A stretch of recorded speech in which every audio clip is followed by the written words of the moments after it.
problem than just this little problem. I think the bigger problem is like, where are we going? Like, what's happening to us because of social media? That nobody asked that question. Look how divided we are just here. I think that's extremely exacerbated by social media. Like, we were never this divided, but now it's in your face, and now like they can yell at each other and fight, and people are getting different news. If you're a Republican and I'm a Democrat, you get different news than me on social media. You get a different feed than me. So all the things that I see, you don't see. And it's a real problem. We're talking at each other. We're not talking to each other.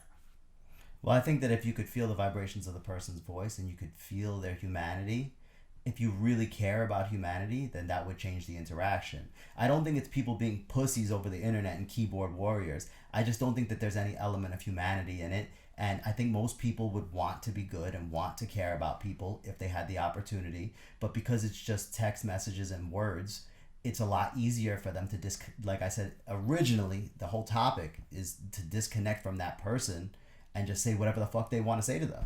Well, I'm hoping that we are moving away from text message. And I think we are. And I think we're going to move more into what you're talking about, which is like a deeper connection through Neuralink.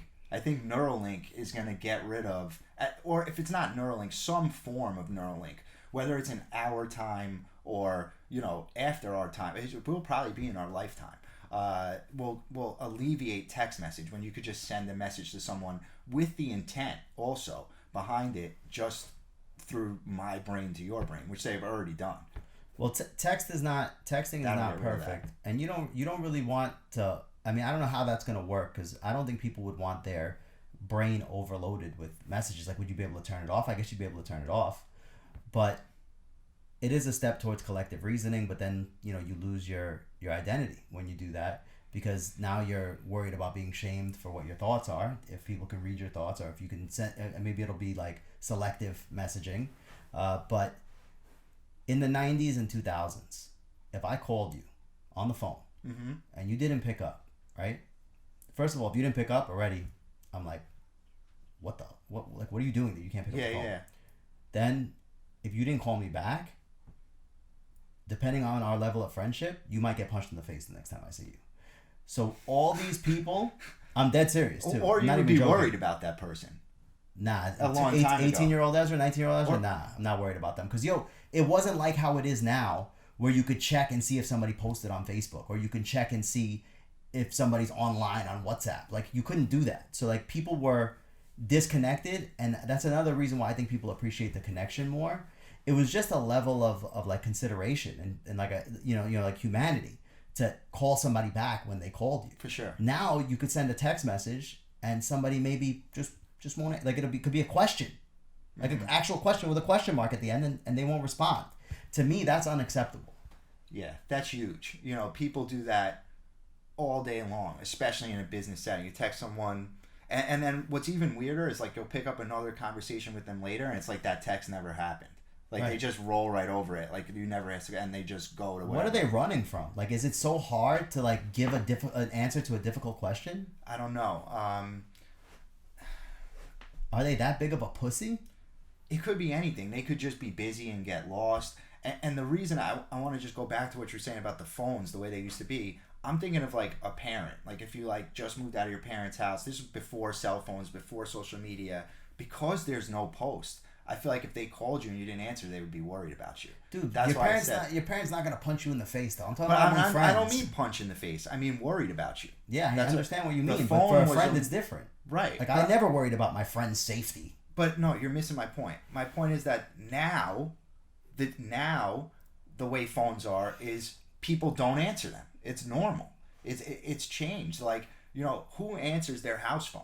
Even at my parents' house, sometimes the house phone will ring. They'll be like, I'm not getting that. So it's changed a lot, and I think that's because of the different ways that we communicate now. I feel like anybody that ever calls me, I'm super happy to hear from them. Like, I want to talk to them. Like, my brother called me today, and I was like, oh, yeah, this is going to be a good conversation. And I picked up the phone. But you do that on purpose. You've programmed your mind to think that way, which I'm trying to do from you. I've mentioned this, I think, before, about just having the intent before you pick up the phone of, like, I want to treat this phone call like they're my friend. They are my friend, and I want to talk to them and see what's going on. Rather than, oh, this is work. Even with clients, oh, let me pick up, see if I can help this person. This is it's a great thing that they're calling me. And what you tell your mind to think is what you think. See, I didn't even realize that until you said it, that we even had that discussion. It's a conscious, I'm so far removed from it that I didn't even think about it when I said it. You're being mindful of how you look at your interactions on the phone.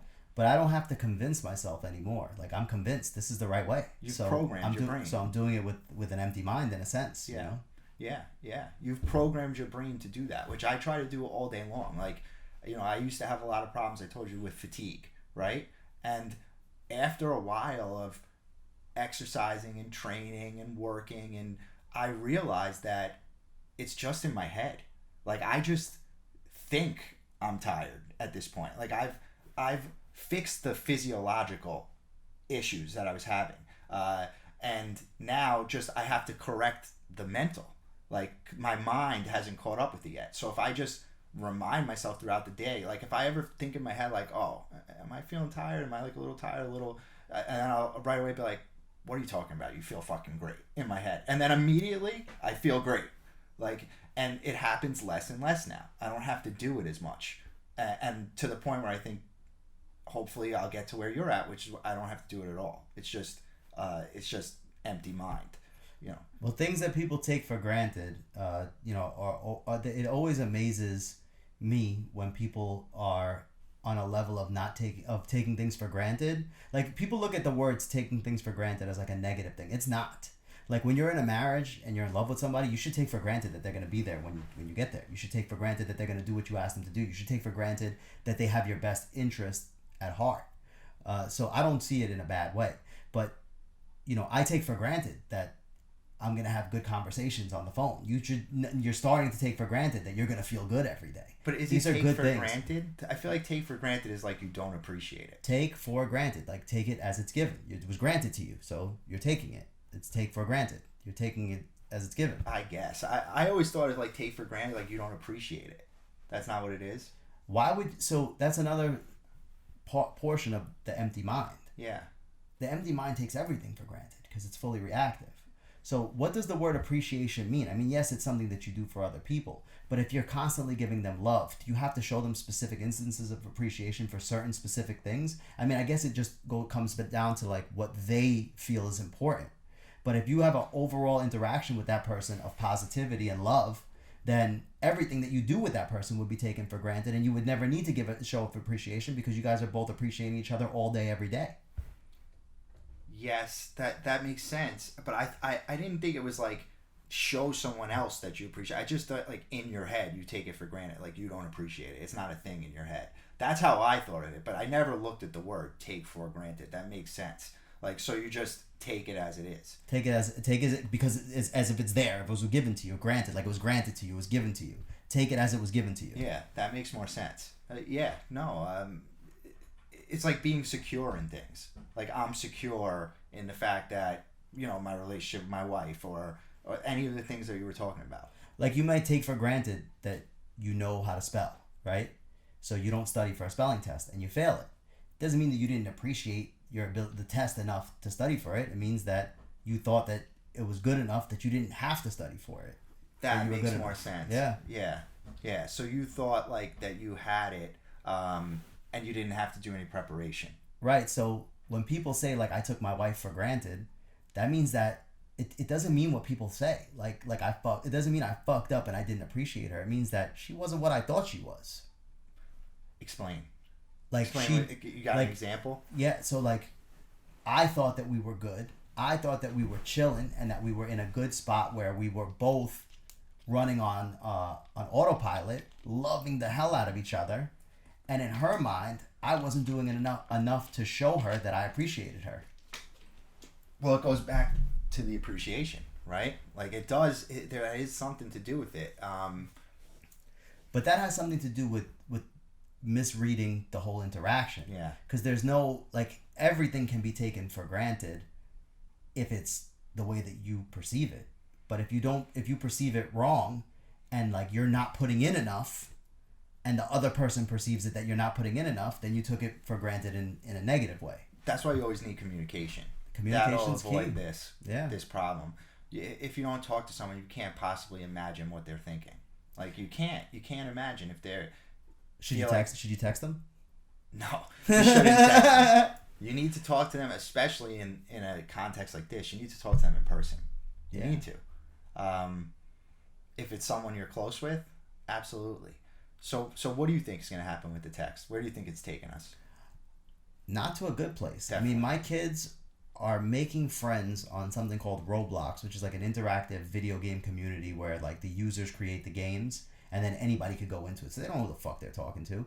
And they say, I'm making friends on Roblox. Now, a friend to me is somebody that I can hug.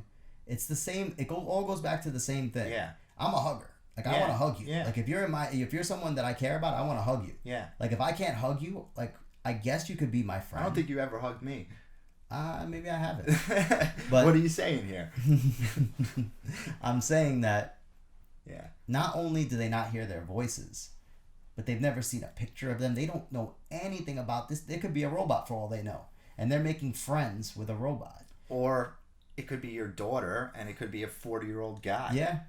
But that, I'm not so concerned with that. Like, that's a whole topic, a whole other topic. The topic that I'm concerned with is that they're not making personal connections with people and feeling their aura and their essence and breathing. Like, it, again, another thing we take for granted. When you stand next to somebody, boy, girl, doesn't matter. You breathe in, you're breathing in their smells. You're breathing in who they are. Absolutely. It makes a big difference in the interaction. It makes a big difference in how you feel about that person. Yeah. When the internet first started and like people were like going into chat rooms and like I was around for that. Yeah, me too. And people were like making friends and like I never did that shit. I met mad bitches and fucked mad bitches from AOL chat rooms. I never considered someone that I met online a friend though. I never consider them a friend. Oh yeah, none of the girls I fucked were friends. My friends didn't come from online. That's the scary. Never. I didn't have time for that shit. I got real friends. You're treading dangerously right now. Tell me. Because most of the viewership probably has made friends online, and I talk to my wife about this all the time. And I'm gonna shoot from the hip here too and say, fuck online friends. Who the fuck makes friends online? And you know what? She's made a lot of friends online, and some of them worked out, some of them didn't. But like, what are you doing in your life that you can't make a friend outside in the real? I don't want to call it the real world, but outside in nature. Like, why do you need to go into cyberspace to make friends? I never got that. I never understood that. You don't. I mean, I've told you before. And like, I have too many friends, and they're not all like great friends, but people that want to hang out, and that's from doing things. That's from doing things and meeting other people that like to do things that I do.